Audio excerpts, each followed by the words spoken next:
As sports leagues balance how to safely play amid the pandemic, the NFL is moving forward with plans to resume its season this fall. And one team will have a very different look as the Washington football team plans to take to the field without its former name, defended by the franchise for years despite being considered a racial slur, but falling to pressure from advertisers and sponsors after a summer of racial unrest and protest. For Native Americans in the D.C. area, it's a change that is long overdue. ABC's Kyra Phillips has their story.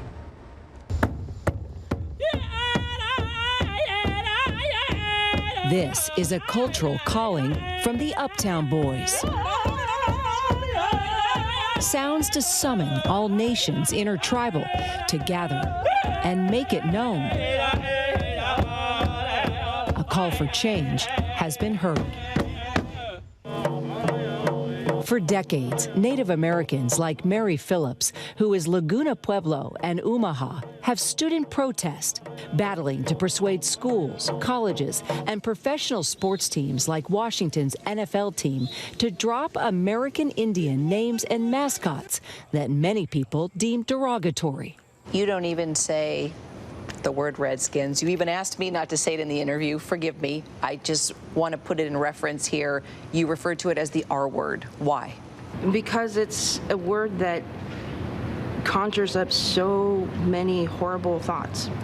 Trying to educate people to understand that this word, this team celebrates that, actually celebrates the color of my skin by saying that it is red, and therefore we can call you this name that from, history that proves that you are worth $200. Your scalp is worth $200, and people would hunt you down for that. 6 years ago, U.S. senators sent this letter to the NFL, urging the leagues to abandon the team name, but it went nowhere. Ain't no power like the power of the people. Then came the worldwide calls for change after the killing of George Floyd by Minneapolis police.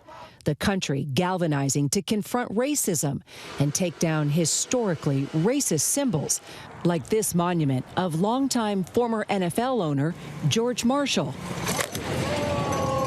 Checkered with a racial past, Marshall opposed desegregation and was the last NFL owner to integrate his roster, later saying his team name was a nod to bravery. So just the fact that his statue is no longer here, I mean, what does that mean to you? We felt the thud across Indian country. Symbolism, honor. It's how American Indians retain their culture. And here in Occokeek, Maryland, sacred grounds and retaining respect is the way of the Piscataway Nation. So, Billy, I couldn't help see the only magnet on your refrigerator is this one. Exactly. Love the team, hate the name. Exactly right. It's a racist term, and it's time for it to be buried. And it seems like it's being buried once and for all from George Floyd, the protests, the demonstrations. This raised a conversation around this country about racism. This is a spinoff from Black Lives Matter. No matter how much pressure we put on for almost 40 years, it didn't do any good. But what's happened is a new awareness in the United States and around the world. All people are created equal. Everybody has a thin layer of skin on them. It may be a different color, but you still have a heart, lungs. We all have the same organs underneath. And God made us human beings. There is no racism in my mind.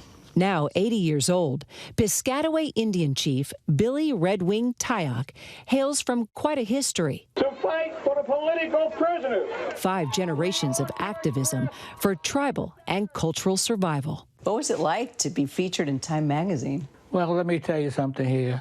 You have to do what you have to do. You speak from your heart. And he's done that his entire life.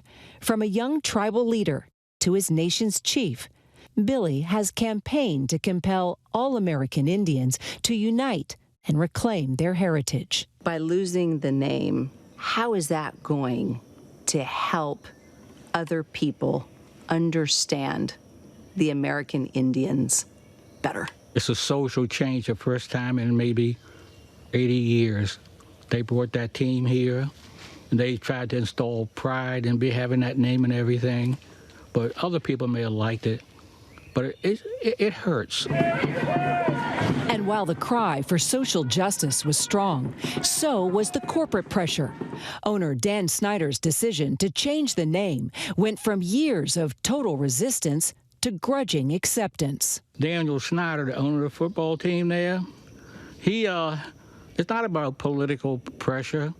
It's not basically about how people feel. It's about he's losing his advertisements. And with Mr. Snyder, what put the pressure to get him to change the name? Money talks. I want them to look at us as something not just in the past, but we're modern people. We didn't die in 1890 as a race of people. We survived the genocidal practices of the United States government, the cultural genocidal practice of people, and you know what? We're still here. Pride, natives like Chief Billy and Mary Phillips never abandoned, seeing their cause as righteous and a strategic movement. We now have a voice, and it has empowered us. You got to stand up, and you have to fight it. And that's exactly what we did. And the beat goes on. So many feeling empowered during this time. Our thanks to Kyra. The team released a statement last month saying they'll be called the Washington football team for the upcoming season until a permanent name is adopted. And the team's former logo depicting a Native American has also been officially retired. Hi, everyone. George Stephanopoulos here. Thanks for checking out the ABC News YouTube channel. If you'd like to get more videos, show highlights, and watch live event coverage, click on the right over here to subscribe to our channel. And don't forget to download the ABC News app for breaking news alerts. Thanks for watching.